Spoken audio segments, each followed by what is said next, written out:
வணக்கம். தமிழ் ஃபுட் கார்னரில் இன்னைக்கு மாங்காய் கார பச்சடி பண்ண போகிறோம். சூடான சாதத்தில் போட்டு பிசைஞ்சு சாப்பிட்றதுக்கு ரொம்ப நல்லாயிருக்கும். பருப்பு சாதம், சாம்பார் சாதம், தயிர் சாதத்துக்கெல்லாம் சூப்பரான சைட் டிஷ்.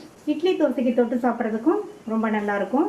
ஃப்ரிட்ஜில் வச்சிட்டோம்னா ஒரு வாரம் வரைக்கும் கெட்டு போகாமல் நல்லாயிருக்கும். எப்படி பண்ணுறதுன்னு பார்க்கலாம். இந்த மிக்ஸி ஜாரில் 1 கப் மாங்காய் துண்டுகள். மாங்காய் வந்து புளிப்பான மாங்காயாக இருக்கணும். இதை இந்த மிக்ஸி ஜாரில் சேர்த்துக்கலாம். மாங்காயை கட் பண்ணும்போது தோல் சீவாமல் தோலோடையே கட் பண்ணிக்கோங்க. இது கூட 1/4 டீஸ்பூன் மஞ்சள் தூள், 1 டேபிள் ஸ்பூன் தனி மிளகாத்தூள், 1 table spoon Kashmir chilli powder. நான் வந்து ஆர்டினரி மிளகாத்தூளும் காஷ்மீர் மிளகாத்தூளும் சேர்த்துருக்கேன். சப்போஸ் உங்கள்கிட்ட காஷ்மீர் மிளகாத்தூள் இல்லைன்னா 1 டேபிள் ஸ்பூன் தனி மிளகாத்தூளை சேர்த்துக்கோங்க. இது கூட 2 டீஸ்பூன் கல்லுப்பு. அடுத்து இது கூட 4 பூண்டு சேர்த்து கொரகொரப்பாக அரைச்சிக்கணும். நைஸாக அரைச்சிடக்கூடாது. கொஞ்சம் கூட தண்ணி சேர்க்காம கொரகொரப்பாக அரைச்சாச்சு. மாங்காயோட கல்லுப்பு சேர்த்து அரைக்கிறதுனால இது தண்ணி சேர்க்காமையே இந்த மாதிரி அரைப்பட்டுரும். மிக்சியில் அரைச்ச மாங்காவை தாளிச்சிடலாம். இந்த பேனில் 2 டேபிள் ஸ்பூன் நல்லெண்ணெய் கொஞ்சம் அதிகமாகவே சேர்த்தா தான் நல்லாயிருக்கும். இப்போ எண்ணெய் சூடாயிடுச்சு. அதில் 1/2 டீஸ்பூன் கடுகு பொரிஞ்சதும் 1 டீஸ்பூன் கடலைப்பருப்பு, 1 டீஸ்பூன் உளுந்தம்பருப்பு.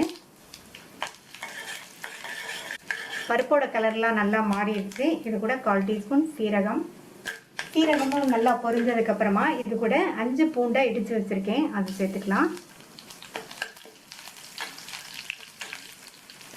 அடுத்து கறிவேப்பிலை, கட் பண்ண ஒரு காஞ்ச மிளகாய், 1/4 டீஸ்பூன் பெருங்காய பவுடர்.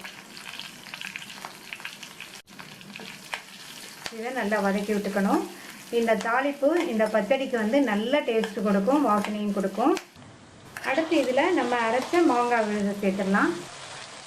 மாங்காய் விழுதை சேர்த்து ஸ்டவ்வை மீடியம் ஃப்ளேமில் வச்சு 1லேருந்து ஒரு 1.5 நிமிஷத்துக்கு மட்டும் வதக்கிக்கணும்.